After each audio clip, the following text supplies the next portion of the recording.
Yes, mga guys, mayroon tayong battery checker. Battery checker.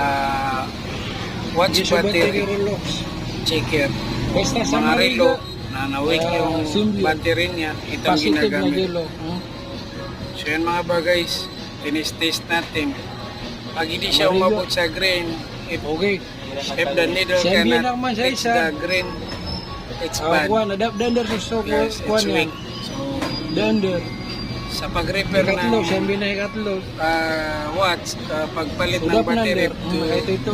and changing battery in watch Kailangan na battery, so battery nga. we Before ka should to need Ready. a tester Ready. battery checker Bagoy. like this. So, Tekstira na habang even your battery is new, you should tunay ni. check Kailangan your nyo. battery. Pasado. Otherwise, this battery is expired or damaged already. So, Basta lang din na, it's di very meron important tubig. to test before you Kailangan install makuma the sa battery. green. So mga bagay, simple Pwede, tools lang binasa ito mga yan, bagay. Juan. Yung gumagawa Yawi ng ka mga na. relo, share ko ito. Ilast. Ito yung nabibili sa China. Ibig sabihin, nagyan So, ko na battery. napaka-importante pa guys. Minsan kasi yung minsan na akala natin sira yung relo, yung pala Yung yung battery battery. tanong na-expire. Tatlong palit ka ng battery. Yung isang pad pala Expired ng battery lang mo ay yung battery expired na. tanong. So kahit 10 pad na ginamit mo, wala kang tester. So kailangan ng tester tools.